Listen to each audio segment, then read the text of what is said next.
아멘. 우리 함께 신앙 고백합니다. 나는 전능하신 아버지 하나님, 천지의 창조주를 믿습니다. 나는 그의 유일하신 아들 우리 주 예수 그리스도를 믿습니다. 그는 성령으로 잉태되어 동정녀 마리아에게 나시고 본디오 빌라도에게 고난을 받아 십자가에 못 박혀 죽으시고 장사된 지 사흘 만에 죽은 자 가운데서 다시 살아나셨으며 하늘에 오르시어 전능하신 아버지 하나님 우편에 앉아 계시다가 거기로부터 살아있는 자와 죽은 자를 심판하러 오십니다. 나는 성령을 믿으며 거룩한 공교회와 성도의 교제와 죄를 용서받는 것과 몸의 부활과 영생을 믿습니다. 아멘. 오늘 선포되어질 하나님의 말씀은 마가복음 11장 11절부터 19절까지 말씀을 합독을 하겠습니다.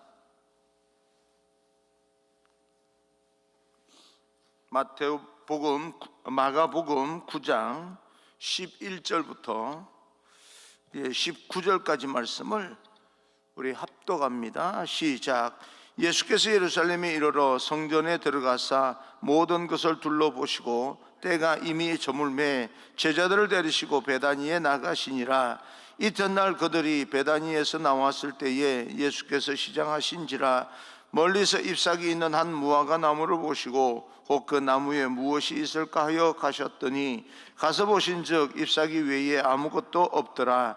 이는 무화과의 때가 아님이라. 예수께서 나무에게 말씀하여 이르시되 이제부터 영원토록 사람이 내게서 열매를 따먹지 못하리라 하시니 제자들이 이를 듣더라. 그들이 예루살렘에 들어가니라. 예수께서 성전에 들어가사 성전 안에서 매매하는 자들을 내쫓으시며 돈 바꾸는 자들의 상과 비둘기 파는 자들의 의자를 둘러 엎으시며 아무나 물건을 가지고 성전 안으로 지나다님을 허락하지 아니하시고 이에 가르쳐 이르시되 기록된 바 내 집은 만민이 기도하는 집이라 칭함을 받으리라고 하지 아니하였느냐. 너희는 강도의 소굴을 만들었도다 하시매 대제사장들과 서기관들이 듣고 예수를 어떻게 죽일까 하고 꾀하니 이는 무리가 다 그의 교훈을 놀랍게 여김으로 그를 두려워함일러라. 그리고 날이 저물매 그들이 성 밖으로 나가더라. 아멘. 우리 앞뒤 좌우 인사하겠습니다. 축복합니다. 성령 충만 행복하십시오. 인사합니다. 축복합니다. 성령 충만 행복하십시오. 예수님의 이유 있는 분노라고 하는 제목으로 말씀을 전하겠습니다. 평상시 그렇지 않은 사람이 화를 참지 못한다면 분명히 이유가 있을 것입니다. 오늘 본문의 첫 부분은 예수님이 그동안 많은 사람들을 축복해 주셨는데 오늘 본문에서는 예수님이 한 나무를 향하여 저주하는 모습이 나옵니다. 주님이 어떤 마음으로 그렇게 하셨는지, 어떤 영적 의미가 그 안에 숨겨져 있는지 함께 살펴보겠습니다. 11절입니다. 11절. 예수께서 예루살렘에 이르러 성전에 들어가사 모든 것을 둘러보시고 때가 이미 저물매 12 제자를 데리시고 베다니에 나가시니라. 예수님이 6월절 절기에 맞춰서 예루살렘으로 올라가는 그런 중에 있습니다. 이스라엘 백성에게는 6월절 절기가 가장 큰 절기였기 때문에 많은 순례객들이 예루살렘으로 몰려들게 됩니다. 그 많은 순례객들은 예루살렘 성내에서 숙박을 해결할 수 없기 때문에 예루살렘 성 밖에 나가게 되는데 주님은 베다니로 나가시게 됩니다. 베다니라고 하는 장소는 가난한 자들의 집이라고 하는 뜻이 담겨져 있습니다. 동네 이름이 그러하듯이 이곳은 가난한 사람들이 많이 모여 살았을 겁니다. 아마 예루살렘 그 성내 안에는 있는 좀 가진 사람들, 부자들이 들어가서 살았을 것이고 거기에 속하지 못한 사람들은 나와서 변두리에, 그것도 마주보는 그 동산 위에 아니면은 또 다른 어떤 지역에 좀 그 근처에는 머물고 있지만 그 동네 사람들은 좀 가난한 사람들이라고 하는, 뭐 다른 어떤 지방보다는 수도권이라고 하는 그런 어떤 개념에서는 좀 나아 보일런지는 모르겠지만 적어도 예루살렘 사람들이 볼 때는 그들은 가난한 사람들이었다. 그리고 직접 예루살렘 성 안에 있는 사람들과 이 비교가 되기 때문에 어떤 상대적인 빈곤을 느끼는 그런 동네였다. 그렇게 보게 될 것이고, 그 동네에는 나사로라고 하는 사람도 살고 있었습니다. 12절입니다. 12절, 이튿날 그들이 베다니에서 나왔을 때에 예수께서 시장하신지라. 이튿날이 되면서 주님은 예루살렘을 향하기 위해서 베다니에서 나오게 되었는데 시장하셨다. 아침 식사를 하지 못했다, 그 말이겠지요. 주님은 마지막 순간에도 인간의 모습으로 시장하기도 하시고 피곤하시기도 했습니다. 그러나 영적인 어떤 이 이스라엘 백성들, 지금 내가 십자가에 못 박혀, 이 인류를 위해서 십자가에 못 박혀 죽으러 가는 길에 이들을 보면서 마음이 안타까워서, 우리는 어떤 이 시합을 할 때 아직도 배고프다라고 하는 말의 의미가 진짜 배고픈 것보다는 뭔가 허하다, 아직까지 채울 것이 많다, 우리는 승리가 갈급하다, 그런 뜻일 겁니다. 좀 예수님의 마음도 좀 그런 마음이 아니었을까. 뭔가 정말 육신의 배도 고팠겠지만 그러나 또 다른 어떤 측면에서 이 모든 사람들을 두고 볼 때 뭔가 갈급해 하신 것이 있으신 것이다, 그렇게 볼 수도 있겠습니다. 13절입니다. 13절, 멀리서 잎사귀 있는 한 무화과 나무를 보시고 혹 그 나무에 무엇이 있을까 하여 가셨더니 가서 보신즉 잎사귀 외에 아무것도 없더라. 이는 무화과의 때가 아님이라. 멀리서 주님은 한 나무를 보았는데 그 나무는 무화과 나무입니다. 무화과 나무는 이스라엘에서 참 흔한 나무 중에 하나다, 그렇게 볼 수가 있습니다. 그 잎이 무성한 것을 보고 주님은 그 나무에게로 다가갑니다. 잎이 무성한 것을 보니까 열매가 있을 것이다, 그렇게 생각하신 것입니다. 그런데 그 나무는 잎사귀만 무성하고 열매가 없었습니다. 주님은 그런 나무를 보면서 마음이 좀 안타까우셨던 것 같습니다. 겉보기에는 좋아 보이는데 아무것도 없는 거예요. 여러분, 이스라엘의 무화과 나무는 2번 열매를 맺는다라고 되어 있는데 3월 정도에 열매가 생겨서 5월에 열매를 맺고, 좀 늦은 나무는 8월에 이제 열매를 맺기 시작하여서 10월에 열매를 거둔다고 합니다. 6월절 절기는 연초입니다. 주님이 무화과 나무를 보면서 열매가 없었다라고 하는 것은 아직 열매가 맺히기 전이다, 그렇게 볼 수가 있습니다. 때가 되지 않았다라고 하는 겁니다. 14절입니다. 14절, 예수께서 나무에게 말씀하여 이르시되 이제부터 영원토록 사람이 내게서 열매를 따먹지 못하리라 하시니 제자들이 이를 듣더라. 이 말씀은 그 나무에게는 치명적인 말씀입니다. 이제는 앞으로 영원토록 사람이 너에게서 열매를 맺지 못하게 될 것이다. 이것은 나무로 보아서는 치명적인 것입니다. 그런데 무화과 나무는 유대인을 뜻하고 이스라엘을 뜻합니다. 그러므로 무화과는 이스라엘의 영적 상태를 뜻하게 되는데, 우리에게도 주님은 성경 말씀을 통해서 말씀합니다. 너희를 열매로 보아 알겠다. 열매가 있어야 된다는 이야기입니다. 겉은 무성하고 신앙적인 모습은 좋아 보이는데 열매가 없다면 하나님께서는 우리의 신앙의 모습, 우리의 신앙생활, 우리의 신앙의 모든 것들을 기뻐하지 않으실 것입니다. 결국은 열매가 있어야 됩니다. 그리고 모든 것이 풍성할 때는 풍성한 대로 좋아 보이고 멋있어 보이지만, 정말 이 갈급할 때는 한 사람이라도 열매가 있는 그런 어떤 사람을 보게 된다면, 노아가 여호와의 눈에 띄어서 인류가 다시 시작이 되었던 것처럼 우리 한 사람 한 사람이 또 하나님께서 기뻐하시는 그런 신앙의 한 사람이 되기를 간절히 소망합니다. 예화가 될런지는 모르겠지만 우리 사택 주변에는 장미꽃 나무가 있습니다. 계절이 되었을 때는 장미꽃이 다 그냥 이렇게 피어서 얼마나 예쁜지 몰라요. 빨간색이요. 그 시들기 전에는 굉장히 선명한 빛이 참 멋있습니다. 근데 계절이 다 지난 것처럼 보이는데 간혹 가다가 날씨가 따뜻해지면서 아주 한 송이가 그냥 그렇게 또 선명하게 예쁘게 피어오르는 것을 볼 때가 있습니다. 계절이 없는 모양이에요, 장미 꽃은요. 그래서 어떨 때는 아주 풍성하게 피고 어떨 때는 한 송이만 이렇게 피어오르면 또 한 송이 있는 대로 굉장히 선명하고 멋있고 예쁘고, 많으면 많은 대로 또 예쁘고 선명하고 그런 때가 있습니다. 여러분, 많으면 많은 대로 우리는 우리의 역할을 하며 사람을 기쁘게 만들 수 있습니다. 그러나 정말 영적으로 아주 갈급할 때는 그래도 한 송이라도 선명하고 예쁜 것처럼 여러분 한 사람 한 사람이 하나님 앞에 선명하게 열매를 맺어서 하나님 기쁘시게 하는 그런 믿음의 사람이 되기를 주님 이름으로 축복합니다. 잎사귀만 무성하고 겉보기만 좋아 보이지만 실제로는 그 내용이 없는 그 이스라엘의 영적 상태를 나타나고 있습니다.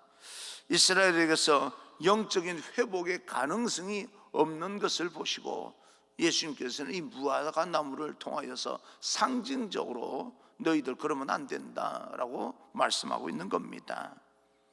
오늘 우리에게 예수님께서 우리 앞에 오셔서 우리에게 신앙의 열매를 요구하신다면 우리는 준비가 되어 있는 것입니까? 겉으로 보기에는 무성하고 좋아 보이는 것이 얼마든지 있지만 주님은 중심을 보고 실제로 나타나는 열매를 보시는데, 우리들의 신앙은 겉으로 보기에는 화려해 보이는데 정말 생명의 열매가 있는지를 우리는 살펴보고 반성해야 될 것입니다. 그것을 주님이 기뻐하지 않는다라고 하는 것을 우리는 알고, 우리 겉으로도 신앙의 모습이 좋아 보여야 되지만 겉으로 좋아 보이는 만큼이나 열매가 있으면 얼마나 좋겠나라고 하는 생각을 합니다. 참 겉으로 좋아 보이고도 열매가 있어야 됩니다. 그러나 겉으로 좋아 보이지 않는다 할지라도 열매가 있는 것이 더 좋은 것이지, 겉으로 좋아 보이는데 열매가 없다, 겉으로 좋아 보이는 것이 먼저가 아니고 열매가 있느냐 없느냐라고 하는 것이 먼저가 되어야 됩니다. 여러분 삶 가운데 생명의 열매가 있기를 주님 이름으로 축원합니다. 나는 지금 준비가 되지 않아서 이러다라고 말할 것이 아니고 좀 있다가 뭐 열매가 나타나겠지라고 하는 것이 아니라 매일매일 삶 속에서 우리 아름다운 열매를 주님께 드리는 그런 귀한 인생이 되기를 주님 이름으로 축복합니다. 예수님이 성전을 정화하시는 사건이 그 다음에서 계속해서 나오게 되는데, 이 성전 정화 사건과 그 무화과 나무의 저주 사건은 그 의미가 연결이 됩니다. 이렇게 열매 없는 사람들이 성전에서 하는 어떤 행위가 이런 행위다라고 하는 것을 말씀해 주고 있는 거죠. 겉으로는 잎사귀가 무성한데 열매가 없는 사람들이 성전에서 하는 행위가 어떤 행위인지 우리는 살펴보면서 우리들도 그런 어떤 삶이 되지 않도록 경고를 받아야 됩니다. 잎사귀는 무성하고 열매가 없는 무화과 나무, 그리고 성전의 모습은 번듯하지만 그 안에 진정으로 하나님을 예배하는 예배의 정신이 빠져버린 사람들의 모습이 동일한 모습입니다. 15절입니다. 15절, 그들이 예루살렘에 들어가니라. 예수께서 성전에 들어가사 성전 안에서 매매하는 자들을 내쫓으시며 돈 바꾸는 자들의 상과 비둘기 파는 자들의 의자를 둘러 엎으시며, 그 온화하신 주님께서 갑자기요 과격해집니다. 온유라고 하는 것은 화가 날 때일지라도 참는 데 있는데 참는 그런 모습에서 온유하다라고 하는 것이 나타나는데, 화가 난다고 화를 참지 못하고 상을 둘러 엎으시고 사람들을 내쫓으십니다. 왜 주님께서 이렇게 화를 참지 못하고 사람들을 향해서 분노하는 것일까? 주님은 성전 안에 예배의 정신이 사라진 사람들을 보면서 화가 난 거예요. 그 갈급한 주님께서의 어떤 영적인 갈급함이 사람들을 보면서 좀 답답해 하신 것도 안타까우신 것이요. 여기를 보게 되면 돈 바꾸는 사람들이 나옵니다. 먼 지역에서 유월절을 섬기러 온 사람들이 재물을 준비하기 위해서는 표준 돈이 필요한 겁니다. 그 지역에 가서 우리가 여행을 하게 되면 그 나라 돈을 쓰는 것처럼 환전상 그 돈 바꾸는 사람을 통하여서 그 나라에 필요한 그런 어떤 돈을 우리는 바꾸게 됩니다. 그러면 그들의 돈을 바꿀 때는 반드시 필요한 그 사람들에게서 또 필요한 것이 이 수수료입니다. 돈을 바꾸는데 일정한 그런 금액을 그들에게 주는 거지요. 그 사람들의 편리를 제공하기 위해서 이 돈 바꾸는 사람들이 필요했던 것인데, 또한 제사에 쓰일 예물이 필요했기 때문에 양이나 소나 비둘기 파는 사람이 있는 것 어찌 보면 당연한 겁니다. 그런데 그 당연한 것이 성전 안에까지 들어와 있습니다. 당연하다고 생각하는 것, 세상에서는 당연하다고 생각하는 것이요, 성전 안에 들어와서는 안 되는 것도 있는 겁니다. 성전은 거룩한 데예요. 그래서 우리는 그것이 당연하다고 생각을 하지만, 그러나 성전 안에 들어와서는 안 되고, 성전 안에서는 또 나름대로 세상과 좀 구별되어지는 거룩함이 드러나는 그런 장소가 되어야 될 때도 있는 것입니다. 우리가 생각해야 될 것은, 예배라고 하는 것은 사람들의 편리를 구하는 데 있는 것이 아닙니다. 하나님의 영광을 어떻게 구하느냐라고 하는데 초점이 맞춰져야지, 예배를 어떻게 편리하게 드릴 수 있느냐라고 하는데 초점을 맞추면 안 됩니다. 예배는 때로는요, 합리적이어야 되는 것이 아니라 비합리적이고 거룩한 낭비가 있는 것입니다. 수고의 땀이 있어야 되는 거죠. 예배 가운데 거룩한 낭비와 거룩한 헌신이 없고 인간이 보기 좋은 것만 있다 할 것 같으면 하나님께서 기뻐할 이유가 없는 거죠. 하나님이 기뻐하고 사람들 보기에도 좋으면 정말 더없이 좋은 겁니다. 그러나 사람 보기에 좋아 보이는데 하나님 보시기에는 기뻐하지 않는다면 우리의 자세는 고쳐져야 될 그런 예배의 자세입니다. 양을 가져오고 잡아서 제사하고 굉장히 번거로운 일이지만, 그 번거로운 가운데 내 삶을 드리고 헌신을 드리고 땀을 드리는 겁니다.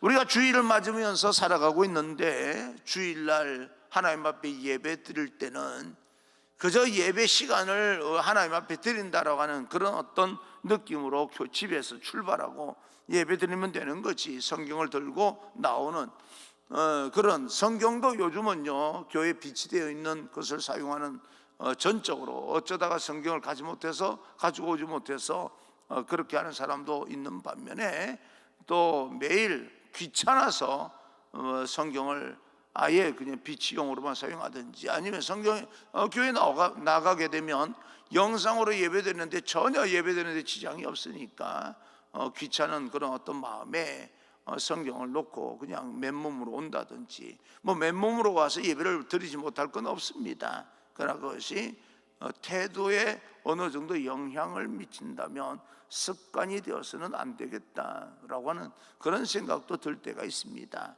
때로는요, 그런 어떤 자그마한 행위 하나가 깊이가 느껴질 때가 있습니다. 난 우리 모두가, 우리도 보기에 좋아야 되지만 하나님께서 기뻐하는 그런 예배가 되기를 간절히 소망합니다.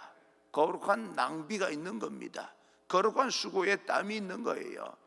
어쩌면 교회에 와서 하나님의 성전에서 땀을 흘리면서 뭔가 기도를 하고 몸에 열이 나고 하는 그런 어떤 행위를 통하여서 하나님께서 그 땀 안에 우리의 헌신과 거룩한 낭비와 이런 것들을 기뻐하는, 하나님 그런 것을 받으시는 그런 예배가 되어야 됩니다. 17절입니다. 17절 이에 가르쳐 이르시되 기록된 바 내 집은 만민이 기도하는 집이라 칭함을 받으리라고 하지 아니하였느냐. 너희는 강도의 소굴로 만들었도다 하시매, 만민이 기도하는 집, 만민이 하나님을 만나는 장소를 너희는 강도의 소굴로 만들었다. 강도의 소굴, 강도가 물건을 탈취해서 쌓아두는 그런 창고와 같은 곳입니다. 하나님을 만나는 장소를 하나님을 만나게 하기 위해서 그 장소를 열어두었는데 너희는 너 욕심을 채우는 그런 장소로 만들었구나라고 하는 말입니다. 교회가 우리의 욕심을 채우는 장소가 되지 말아야 됩니다. 우리는 그러기 위해서는 기도해야 됩니다. 그래서 우리가 그렇게 강도의 소굴을 만들지 않기 위해서, 우리끼리만 좋은 그런 교회를 만들지 않기 위해서 우리는 하나님 앞에 기도해야 됩니다. 어쩌면 강도의 소굴을 영적으로 다시 재해석을 하자면 우리끼리만 좋은 교회, 우리끼리 좋은 교회도 참 좋은 교회입니다. 그러나 우리끼리만 좋은 교회는 그렇게 하나님께서 기뻐하지 않을 것입니다. 여러분 주변을 한번 살펴볼 수 있었으면 좋겠습니다.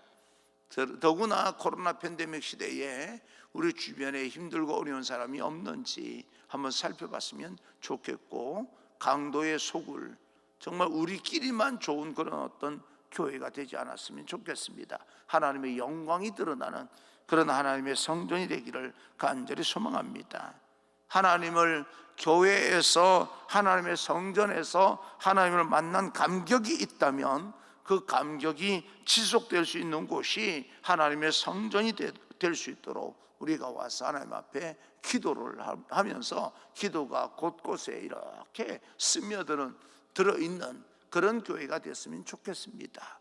여러분의 기도 소리가 우리 성전 벽 안에 여러 곳에 스며들어 있는 거룩한 하나님의 성전이 되기 위해서 여러분 더 기도에 이제 도전해 보시고, 또 기도를 또 하나님 앞에 기도로 인생을 열어갈 수 있는 그런 귀한 인생이 되기를 간절히 소망합니다. 영적인 나태함과 영적인 게으름에 빠지지 않도록 조심해야 됩니다. 오늘 영적으로 깨어서 하나님 앞에 진정한 예배자의 모습으로 나아갈 수 있는, 그렇게 결단을 하면서 주의를 다시 한번 하나님의 마음으로, 아버지의 마음으로, 어머니의 마음으로 주변을 돌아볼 수 있는 그런 우리의 신앙의 모습, 그래서 열매를 남겨서 하나님께서 기뻐하시는 그런 하나님의 거룩한 백성과 그런 성전에 모이는 거룩한 공동체가 되어지기를 주님 이름으로 축원합니다. 할렐루야.